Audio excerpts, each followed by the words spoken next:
The Roil Roundup is on. I'm John Levy. Today we bring you an interview with Dr. James Nuzzo.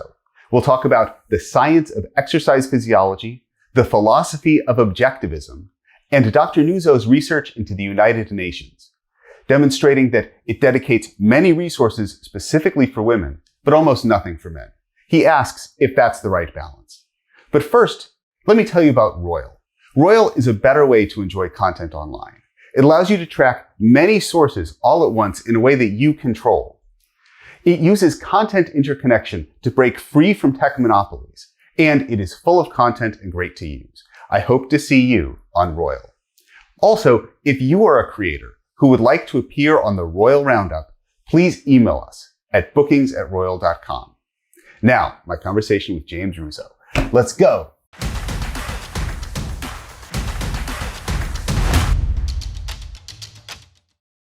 Today, I have the pleasure of interviewing Dr. Jim Nuzzo, who is an exercise scientist researcher located in Perth, Australia. He features his work at his website, jamesnuzzo.com, which I've been perusing, and there are a number of very fascinating things, Dr. Nuzzo, that you have worked in, and thank you very much for joining me today.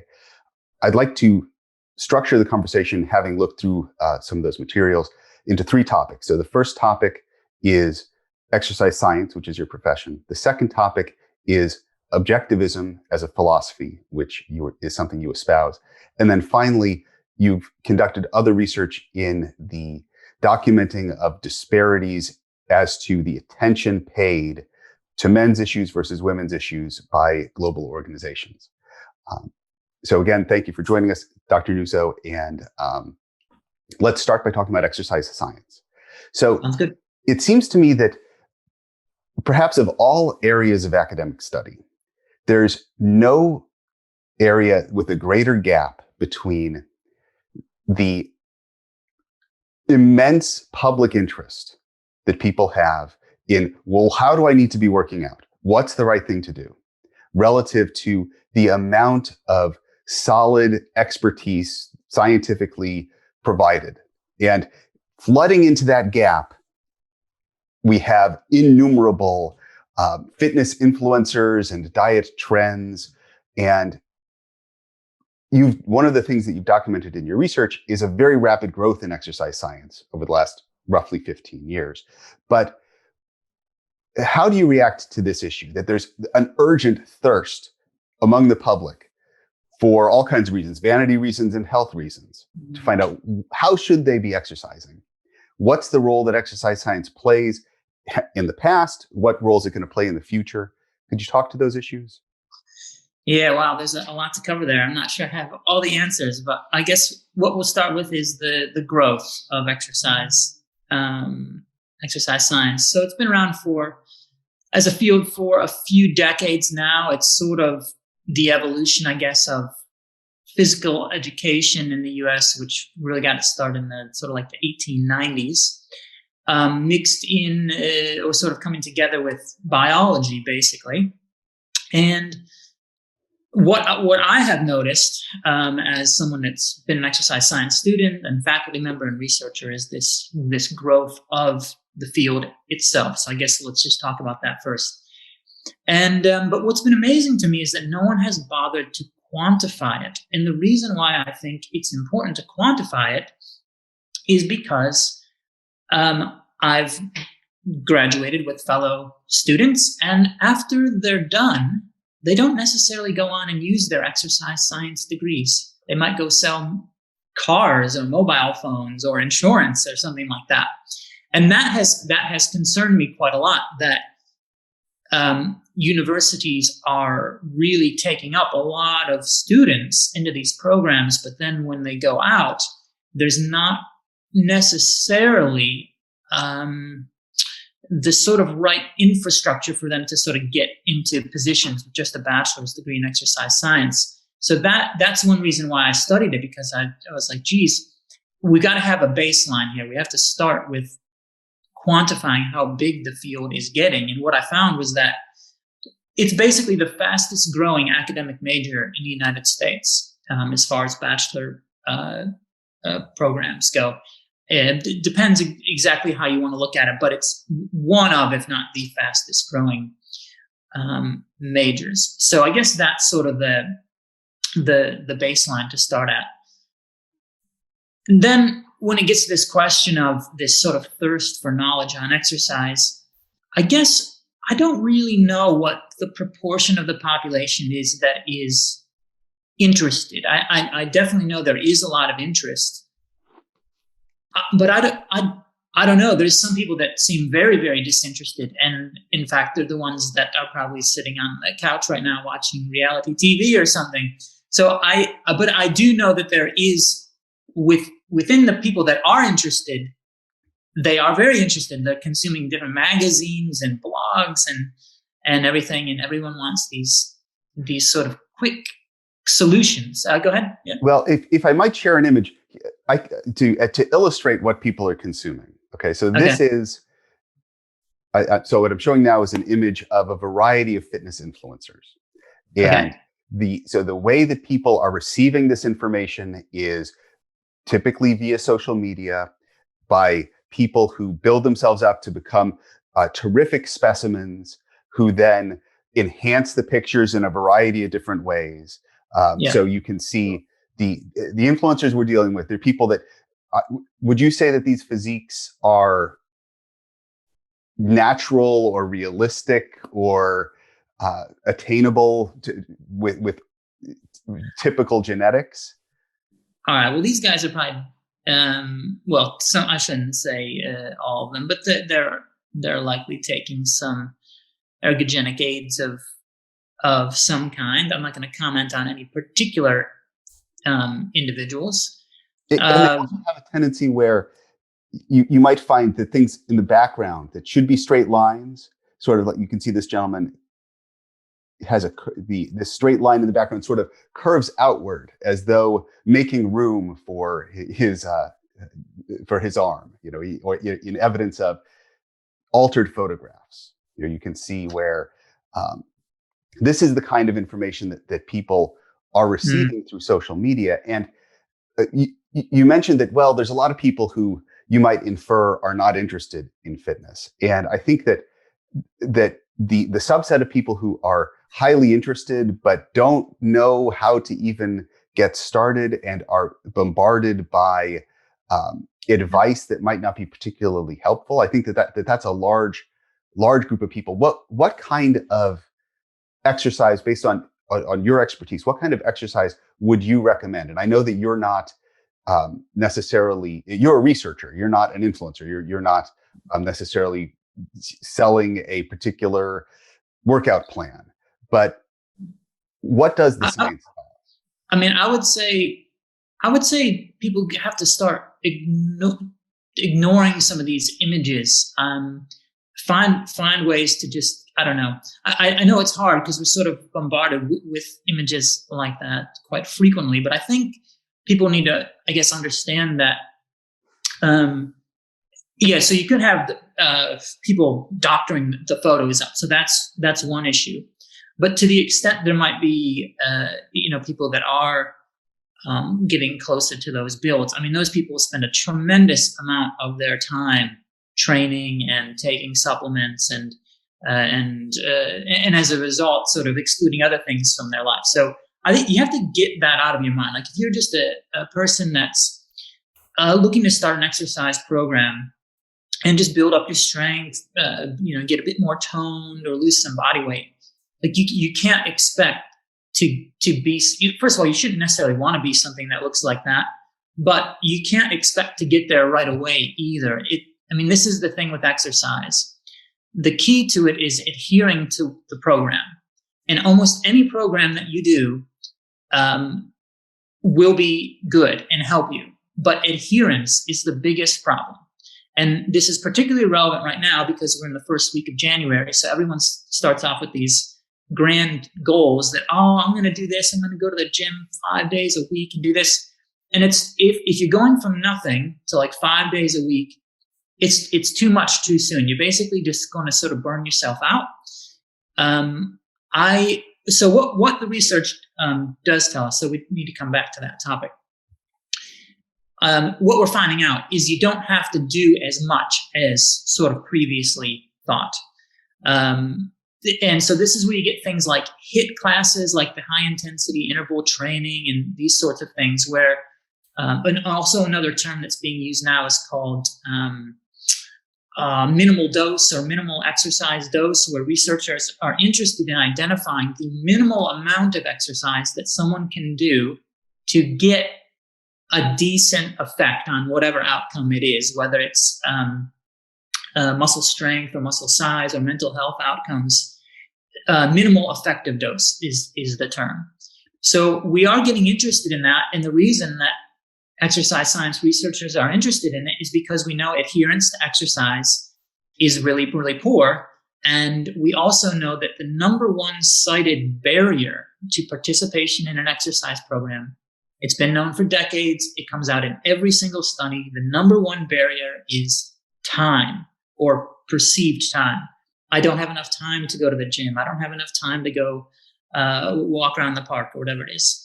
So if you can create an exercise prescription that is sort of this minimal effective dose, meaning you can go in and out of the gym in I don't know what it might be, 20 minutes, 30 minutes, but you have to work hard during that time. So there's all these caveats to it. Like when you do it, you have to do it properly. So you can't go and just do it at a very low intensity and slack off on the last set or something. Like you actually have to work hard. But that would be one way in which exercise science, I think, is trying to sort of bridge that gap of knowledge or sort of fill in that right. knowledge. Yeah. And you can know that you've accomplished some of the goal when the reports of why are you not exercising diminish in I don't have the time, and increase in it's too uncomfortable, right? Then you know that the message of high intensity might be getting out. Yeah. But I have a strange feeling that no matter what, time is going to still always be there, because I think the reality is that you sort of have to, it's basically comes down to your hierarchy of values, right? So you're saying, and this is why I use the word perceived time, because if you as a researcher, if you followed that individual around and tracked all their movements throughout the day and their diary and like what they were doing, what you would find is that they actually do have time technically to do the exercise, but exercise isn't high enough in their hierarchy of values, because they want to watch the series on Netflix and they want to do this and that. Well, who is not familiar with the sensation of, well, I just don't have enough time to do the things that I'm not that eager to do anyway.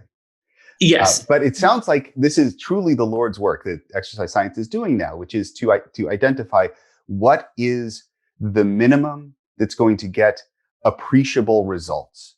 And it's astonishing to me that here we are in 2021 and that we haven't had definitive research on that for decades. Nothing could be of more wide interest or of greater applicability to keeping people healthy.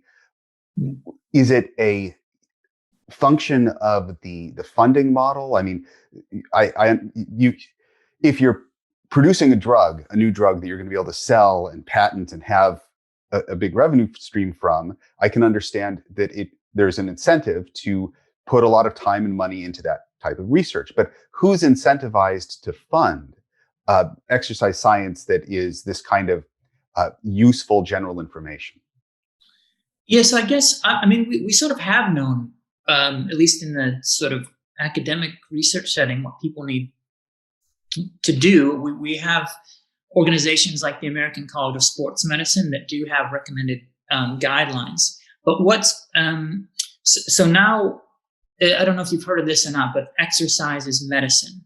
This is a campaign that's been going on by the American College of Sports Medicine for a few years now. And what they're trying to get the public, and also more importantly, physicians to understand, is that exercise is medicine. And so they're trying to move to this model where either physicians themselves or physicians might be able to refer their patients to an exercise physiologist or exercise scientist, meaning someone who only has just like a bachelor's degree. So this is where the growth of the field comes in and everything. Like, what can we do with all these graduates? And so the idea is sort of working toward maybe like a healthcare model where at least physicians have the sort of baseline knowledge that exercise is good for you, because they don't necessarily have that knowledge, which is a bit hard to believe in this day and age. But that's sort of a starting point. And then if they don't have the knowledge, that's fine, but they need to have someone to refer the patient to, so that patient can get their dose of exercise. If you could, I can't remember, there's a really good quote that's behind this, and I'm not going to say it correctly, but if you could make exercise like a pill, do you know how much money you make? Like, as far as how effective it is in improving health outcomes, it's so effective and has there's like very few negative side effects. The only time you get negative side effects from exercise is if you're overtraining, or you get a bit of muscle soreness, but that's normal. You get used to that and that goes away after a while. But you think about that in terms of exercise being medicine or exercise being a pill. Well, there's been a tremendous surge in interest in exercise as a pill, in the sense that testosterone replacement therapy has really entered the lexicon of middle-aged men like me. Part of that, I think, has to do with a different way of understanding what it is to age. You know, that people want to maintain to an older age than they used to be as soon as possible. What do you think of this surge in interest? Well, I think so. I don't know much about testosterone. Actually, I don't really know anything about testosterone replacement therapy. But what I will say, that the trends that I see continually is people looking for a replacement for hard work. And I think this happens. So I'm from the US, was born and raised there. And I think it happens quite a lot in the US, where people want a pill to resolve their problem. They want this thing and this thing. At the end of the day, like, you just got to go out and exercise. Like, you got to move around. You got to go to the gym. You can't continue to rely on different medications and ergogenic aids and all these things. Like, I'm not saying that you should never necessarily do those things, but I just feel like there needs to be some sort of psychological switch that's flipped, in people valuing exercise and sport and exercise, valuing it higher so that they don't need all this extra stuff. Like, you can, as sort of a middle-aged man, you can get good adaptations from just participating in strength training or a running program. But you have to put in the work. Like, then that's what people don't really want to do. So if I were to summarize what you're saying, that you have to stick to the program, you have to exercise at high intensity, and the good news is you might not have to do it actually that much or for such a long duration. Is that a fair summary? I guess so. I think at the beginning of a program, don't set out to go to the gym for an hour or an hour and a half.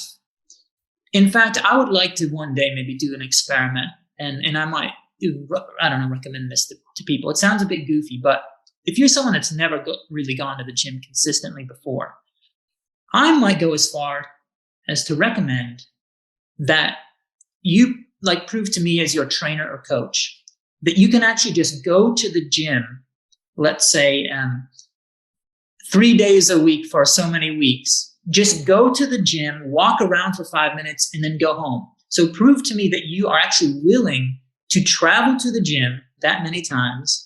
And what will probably happen is the person will get a bit ticked off. They'll be like, no, I want to exercise. Like, I'm going to, and I'm like, okay, now you're getting it. But the first step is you have to go there every day and you have to get it into your routine. And then you sort of start off with programs that are shorter in duration. So they feel like they're not really investing all that much time into it. And then what you find out is once you get going, once you get the wheels turning, then you start to change the behavior and they start to value things a bit more and enjoy it. And then they sort of can take it up on their own, if that makes sense. So it's a gradual process, and people just try to dive straight in, and then they get burnt out way too quickly because they're doing way too much too soon. Now, in talking about exercise, you've used a few different terms.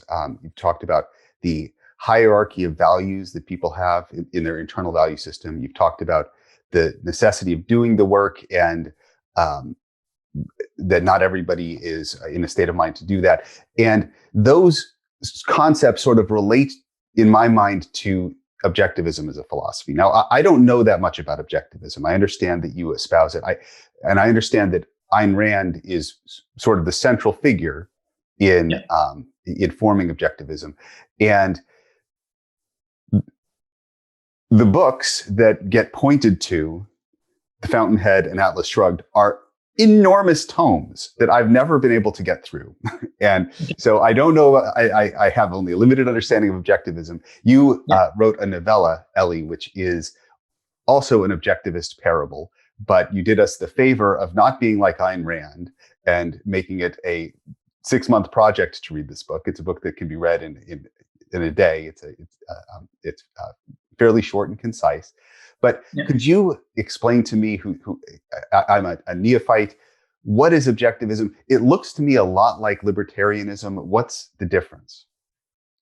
Okay, well, that is a big question. There's a lot to get there, and I'm not necessarily like an objectivist scholar or a spokesman for the philosophy. So if you want that information, I'm happy to chat about it, but the best place to go is to the Ayn Rand Institute and their website and all of their materials, and books written by Ayn Rand and some of the people that have studied at the Institute. So they are the primary sources of information. A lot of their content is up for, free online now and on YouTube.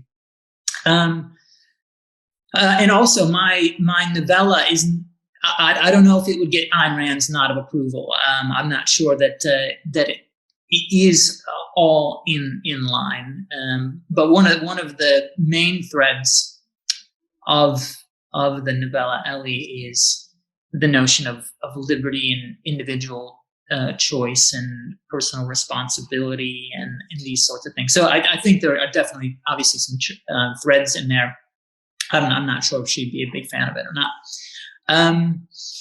Okay, so, and if you don't mind, I won't give any spoilers, but Ellie relates to the topic of euthanasia as a public policy and the question of, is the state right in imposing its power to prevent people from exercising euthanasia, and what are the dynamics within the state actors that might make them poor judges of such a question? Yeah.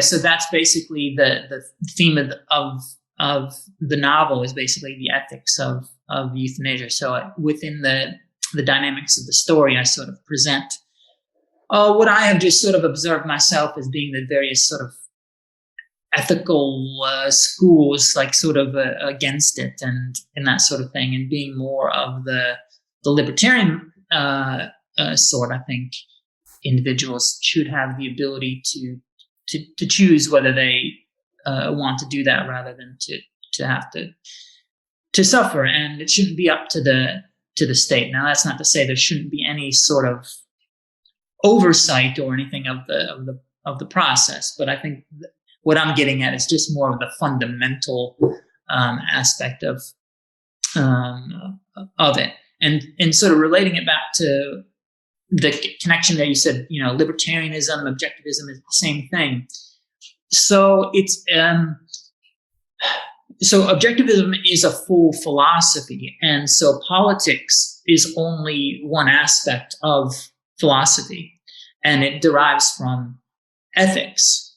And so objectivism covers everything, starting from metaphysics to epistemology to ethics, and then to politics, and then you have aesthetics or art. So it's an entire school. Libertarianism is sort of like the political realm of objectivism, But it sort of depends on exactly what you mean by libertarianism, because there's basically what objectivism advocates for is the rights of the individual, right? And usually libertarians are proponents of that same thing. It's just that over time, sometimes what we mean by words, changes over time, because like the Libertarian Party, for example, might take on new positions that it didn't previously, and these sorts of things. So it's sort of, you just have to be careful there. But Ayn Rand was very critical of libertarians, actually, because she thought that they sort of hijacked a lot of her ideas and didn't give her credit for them. And so there was a bit of conflict there. I think now there's not so much sort of, I think her critiques of libertarianism was that it wasn't an entire philosophical sort of school. They didn't know why they were advocating for the things they were advocating for, whereas she brought the entire package deal, and that's what is played out in the novel Atlas Shrugged. It's an amazing piece of work where she concretized all of the entirety of her philosophy into a single novel. And I understand it is hard to sort of work your way through that. It's a very long book, but to understand her philosophy, that's where it is. And I would recommend it over the Fountainhead any day of the week, because she wrote the Fountainhead when she was a bit younger and didn't have the whole thing played out. So are you comfortable distilling what are, in your mind, the core tenets of objectivism? Yeah, I'll do my best. Again, I'll just refer people to go to her materials. But basically, in metaphysics, it just means, in terms of what like the position would be, it's that there is an objective reality and you can understand it. In epistemology, it basically comes down to faith versus reason. And she would be on the side of reason, meaning that you can study the objective world and you can know about it and study it. And then in the area of ethics, objectivism is for rational self-interest as opposed to altruism. And then in the realm of politics, that's where you get into the rights of the individual, free markets, capitalism, so that whole thing.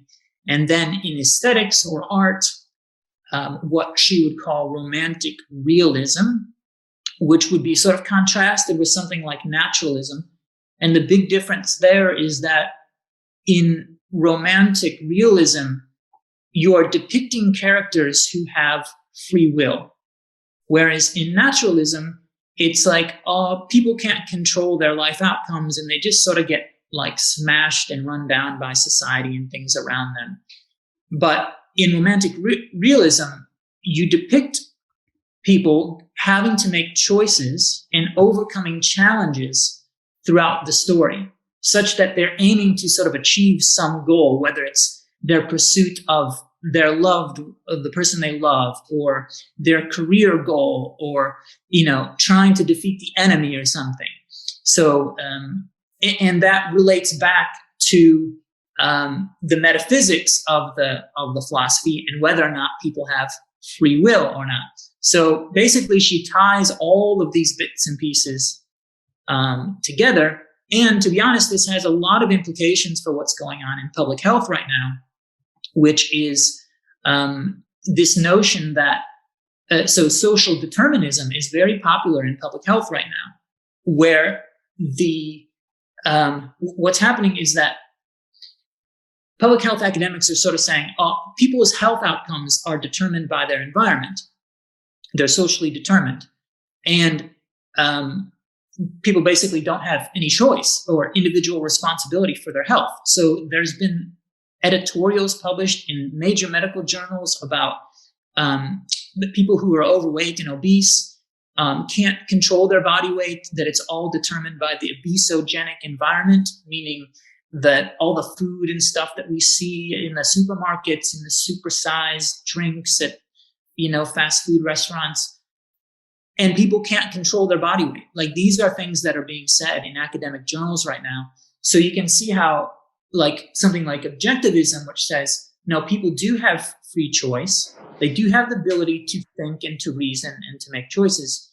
You can see how that sort of plays into, like, my philosophy toward what's going on in public health or exercise, for example. So hopefully that gives you a little bit. Well, that's a very interesting topic. I think that I have some background in economics, and one of the central tenets of economics is that incentives matter, that you need to put people into situations where they can, where their work can produce benefit to them, because they won't work unless they have the incentive, and that benefit is the incentive. And it seems that there is a style of thinking that has sort of grown to prominence, that of the nature that, there are disparate outcomes in society, and the arrangement of that is sort of arbitrary, because we can see that different groups have different outcomes, and the different groups have different histories, and so who gets an outcome is therefore considered to be arbitrary. And then once that sort of arbitrariness is accepted as a premise, it becomes justifiable to have policy responses that are themselves arbitrary. And it's just, hey, we're replacing one arbitrary with a different arbitrary. And what is elided in that view is that you're removing the essential role of incentives. Yeah. So if I understand you correctly, I think this.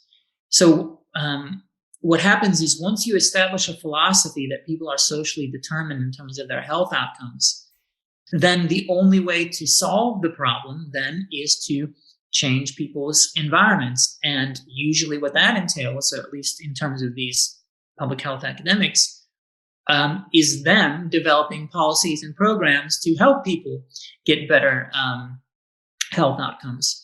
So they sort of they're reinforcing their own purpose in life, if that makes sense. So they're saying, oh, your health outcomes are socially determined. There's not a whole lot you can do about it. But hey, look at us over here. We're the saviors. We have the answers. It's going to involve us, taking your tax money and then redistributing it and these sorts of things, because only these particular, social programs are what's going to actually make you healthier. So you can sort of see they have sort of like a whole system set up, and I don't know if to what extent it's consciously done or they're sort of doing it unaware, but that's basically how it's all set up. Well, and that point of view isn't necessarily damaging. It's not, or at least it's not necessarily counter-utilitarian or welfare reducing, depending on what credence you give to the judgment and good intentions of the authority figures. And so I think that's something that is a through line in at least what I understand of objectivism, which, as I said, is very little, but also certainly in libertarianism, and was also in Ellie, in your book. There are numerous examples of it, that the authority figures, the representatives of government, are sort of depicted as cynical, or as having ulterior motives, or being narrow-minded and not able to take in and understand the whole complexity of the problem. And this is, again, a set of questions where economists would look to it and say, well, it is impractical to expect a third-party authority figure to have the information needed to correct an individual's life. Only the individual will have that type of information.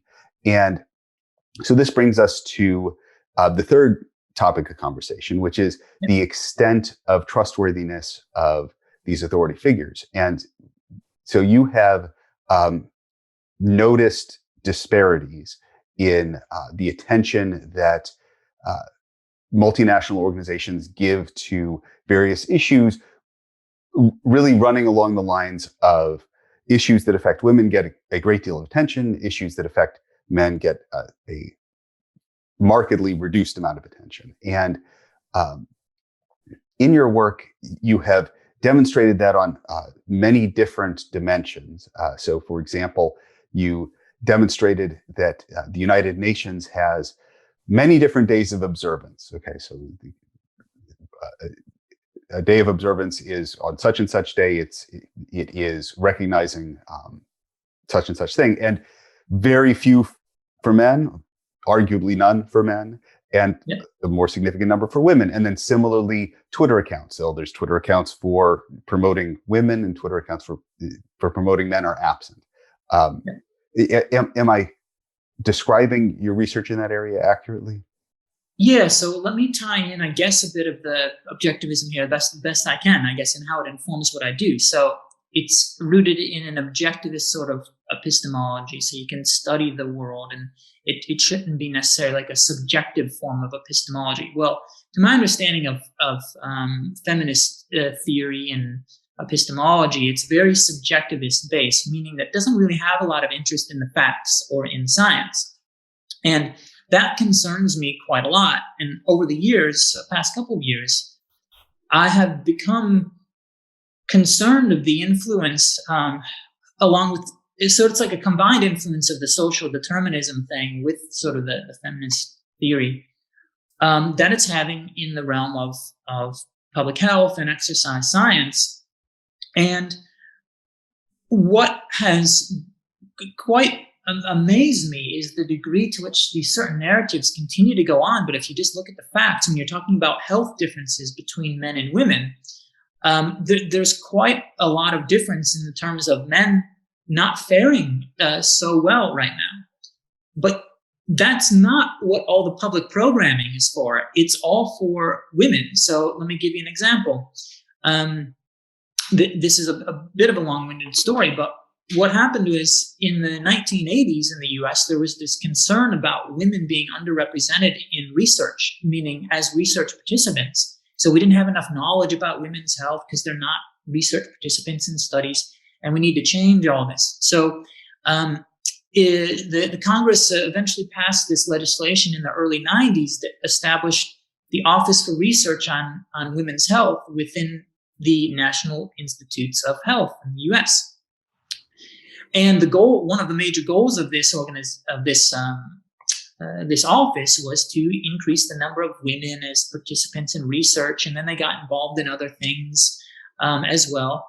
And it turns out, like a couple years later, someone actually went back and looked at all the data and found that women were actually equally represented in research all the while, but they didn't. At the time they passed the legislation, they didn't analyze it all properly. But anyways, this sort of narrative has continued on. And so now we have this Office for Research on Women's Health. They continue to put out a lot of the same narratives. All the while, and there's a bunch of other offices and programs for women and women's education, women's health. All the while, when you look at the epidemiological data, men are always below women. So, and we're not talking about just one little random health outcome over here and this one. We're talking about some of the most serious stuff. We're talking about suicide. We're talking about homelessness. Men are now further behind in educational outcomes. And by the way, education ties into health outcomes as well. Men are more likely to use tobacco. They're more likely to use drugs and alcohol. And the list goes on and on and on. And I just found this paradox to be quite interesting. We continually hear all this stuff about needing to address women's health and women this, women this, and all the while, the men's stuff not getting a lot of attention. It's only a paradox if you start with the assumption that the organizations consider both groups, individuals, to be of equal value. That can resolve the paradox.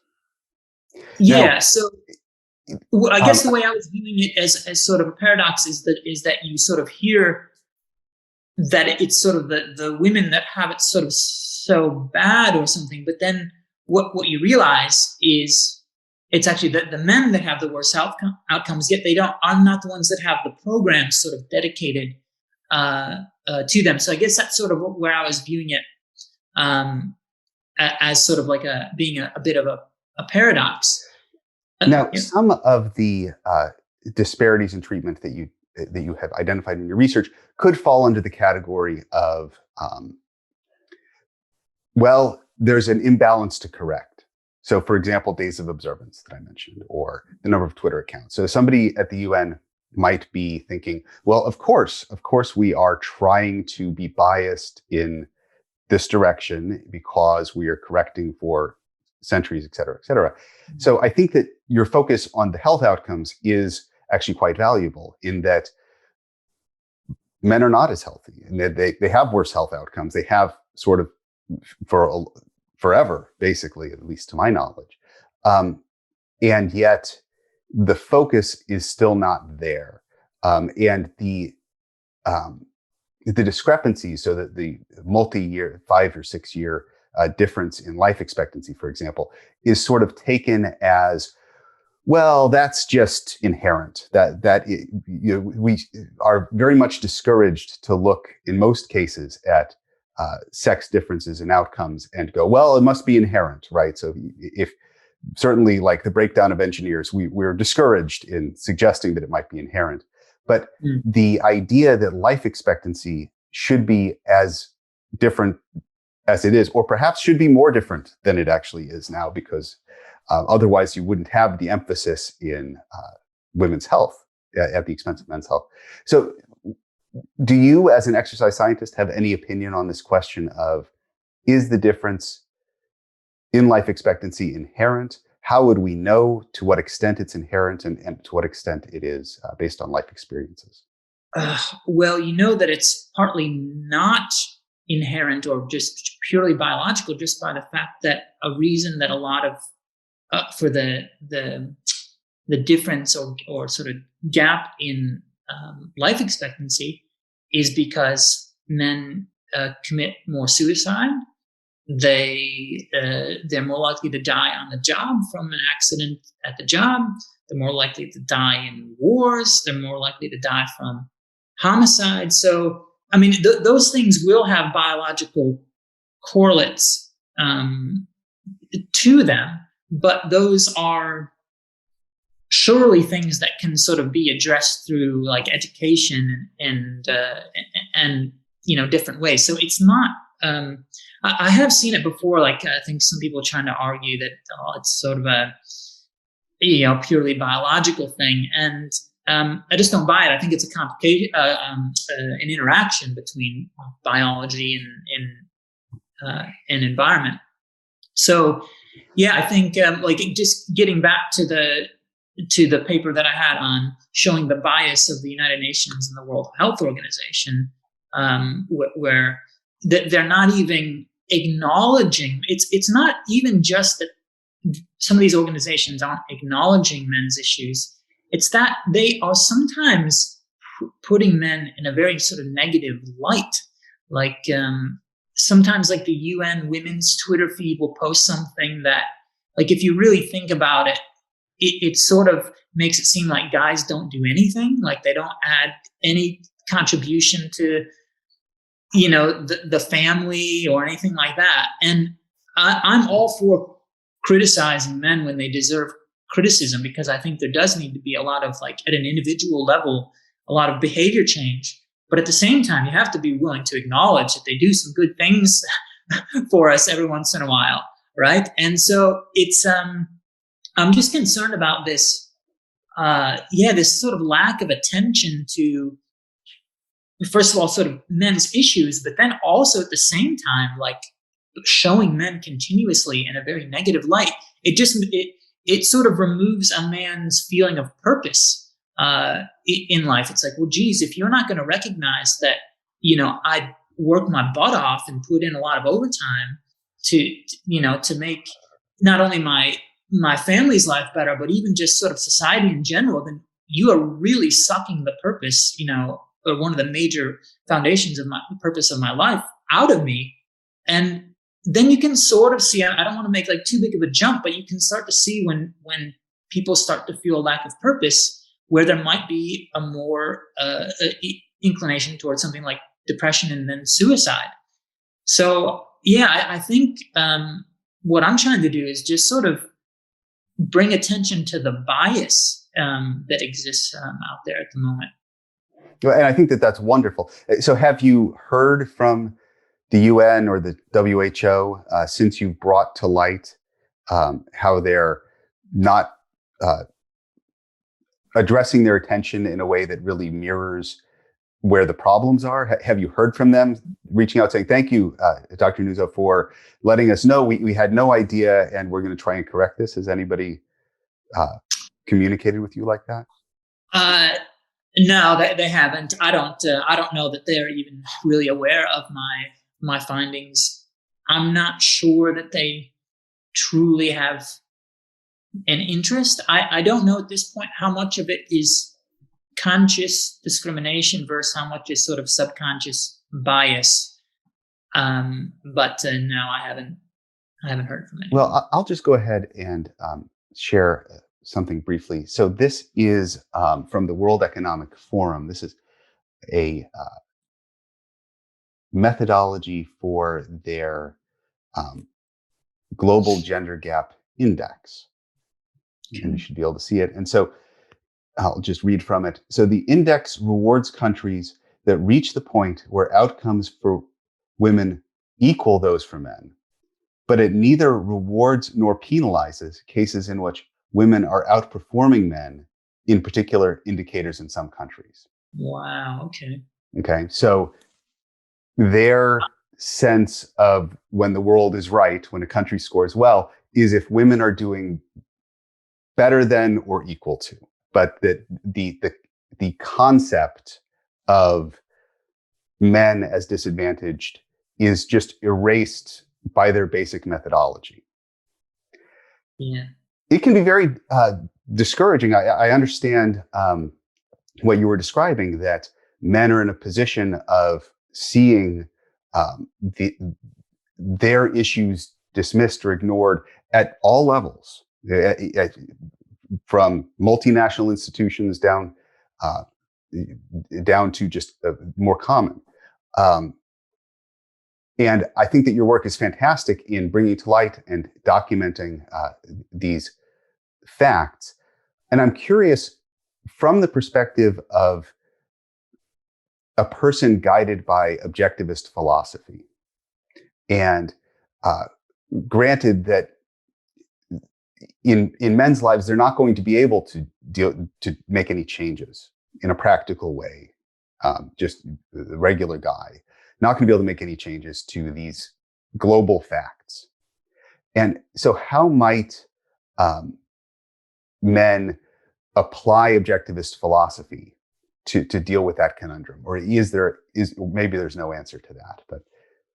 Well, I guess, again, not a spokesman necessarily for the philosophy, but I think you sort of have to do your best to pursue your own interests and where you think what would make you most happy. But it's hard, you're right, when a lot of things feel like they're out of your control and there's not a whole lot you can do. Like, so let's say, for example, so right now there's a big push to get women into STEM fields and so on, and it's getting to the point, like, it sort of relates back to that quote you just had up, that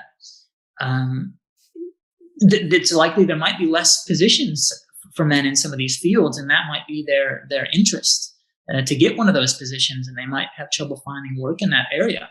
And yeah, it's I don't know that I have the answers. I guess you have to do the best you can within the environment that you're in, and to the extent that you can change the environment to make it more just or objective, I guess you should be trying to do that, because your life will benefit from that in many ways.